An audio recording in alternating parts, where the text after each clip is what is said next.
y'all, and welcome to my kitchen. I was born and raised in the South, in the city, and now I live in the Midwest, on a farm, and I love it. Other things I love are Jesus, my family, and everything food. I'm so glad you decided to join me today. Today we're going to be making one of my favorite dishes, poppy seed chicken. This was made by my mom growing up, and we loved it. And if you're bringing food to a family with a new baby or someone who is sick, or you're having people over that you don't quite know what their tastes are, everybody loves this. And it's super easy, and I can't wait to share it with you today. Here's what we'll need. Good old Ritz crackers. Tried and true cream of chicken soup. You can do 2 of these or 1 big one. Sour cream. You won't need this much. I just have a ton of it on hand. Milk. Don't forget your chicken. You'll need 6 to 8 of these. 2 sticks of salted butter and poppy seeds.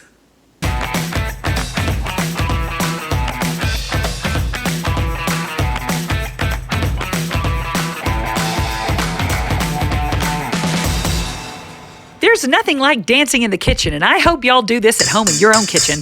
Also, I'll have the recipe at the end of the video, just to let you know, so don't worry. Now that this is mixed up, you're ready to spread it over your chicken in your pan. Now, you may want to add a little bit more milk if it seems too thick. I really should be a better measurer. Also, for your Ritz crackers, I love these new bigger boxes. Back in the olden days, they didn't sell them 4 sleeves to a box. I go ahead and use all 4 sleeves. The recipe actually just calls for 2, but more is more. Also, when you're crushing your Ritz crackers, some people go ahead and crush them in the sleeve. My niece did that over quarantine, and I thought it was kind of hard. You can also put them in a Ziploc bag and put your rolling pin over them. But my favorite way is just to open them up and crush them just a few at a time. But I like to get just a few in my hand and just crush them just like this. I'm holding it really high over the bowl, so I'm gonna bring it down a little bit. Next, we're gonna melt our salted butter. I love salted butter. I tried to use unsalted butter, but the consistency is terrible. Have you ever felt that stuff? It feels so greasy. I mean, not that I'm opposed to grease. Growing up, my mom used to fry our eggs in bacon fat. That is so good. And she can make a fried egg like nobody, so we'll have to do that one of these days. But anyway, back to the butter. Salted butter. I'm getting ready to melt it in my cute little bowl from Anthropologie, and I'm just gonna melt this in the microwave. By the way, don't you love this little bowl? I only have 1, and see, it just makes cooking more fun. You don't even need a whole set, just little pieces. And I think I got this, I don't know, several years ago. Let's melt the butter. All right. My chicken is done. My chicken is cooked. I'm going to tear it now and put it in the 9x13 pan. And y'all, don't cut your chicken into cubes. Do not do it. It just doesn't taste as good. Take the time to tear it. Take the time to shred it. I personally get all the fat off. I had one of my children that just did not want to taste a piece of fat ever. So she got me used to taking off all the fat. So anyway, take off the fat or leave it in. I also have a niece that loves to leave it in for flavor. No judgment. You do you. And but anyway, shred your chicken. This is how I shred my chicken. This is how I shred it. Just shred it in my fingers, and just until it's in these little pieces. That is the best way to put chicken in things. So no chunks. And it takes, as my youngest would say, it takes a minute, which means longer than a minute actually. But my precious dog, Cupcake, is going to get all of the fat from this chicken. And she's going to be so excited. She's the best dog. I know everybody says that their dog is the best. And they say that, everybody thinks their dog is the best and everybody is right. Look at her, so happy to be in the midst of everything. Okay, y'all, I've torn the chicken. Here it is. To salt it, I like to use fresh ground pepper and fresh ground Mediterranean sea salt. I got these at TJ Maxx and they were super cheap, and I just do it because it's so much fun.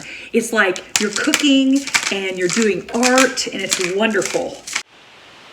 All right, now I'm ready to put my mixture over the chicken that I just salted and peppered.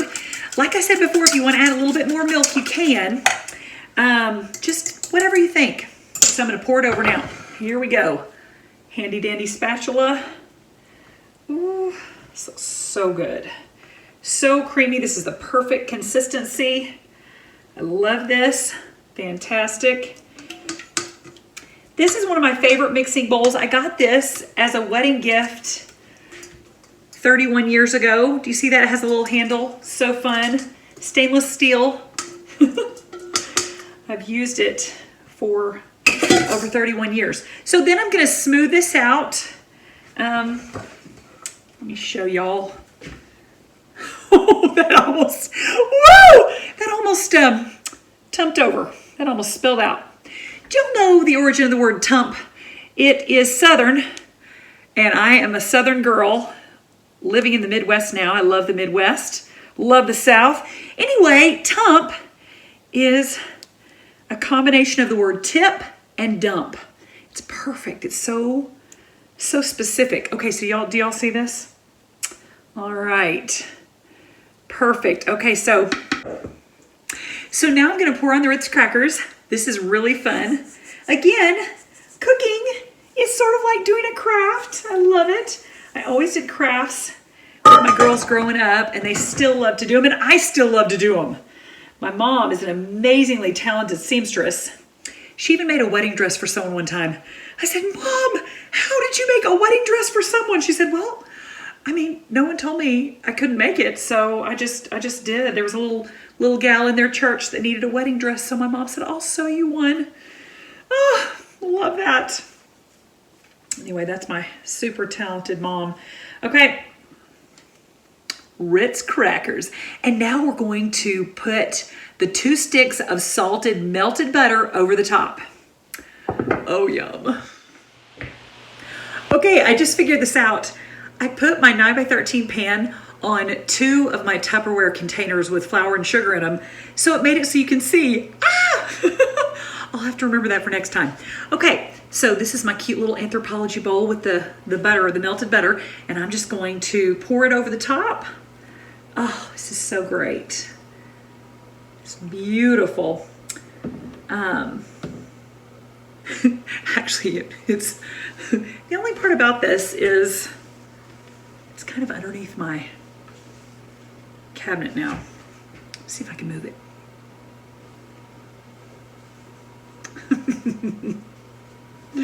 Okay. All right. Love this. Oh, the butter really adds. And you may say to yourself, I don't need to add 2 sticks of butter, but let me tell you, you do. Because it just makes it so good.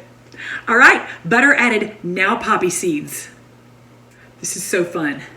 Okay, I wonder if I can maybe tilt it and show y'all a little bit. There's no rhyme or reason. These are coming out fast. Ooh, must be the weather. Anyway, it just makes it so pretty. And it's called poppy seed chicken. There it is. It's ready to go into the oven at 350 degrees for 40 minutes. I just took it out of the oven. It is gorgeous golden brown. Yay! Hey, I had so much fun today. Thank you for joining me. And this week, don't forget to thank Jesus and enjoy. See you next time.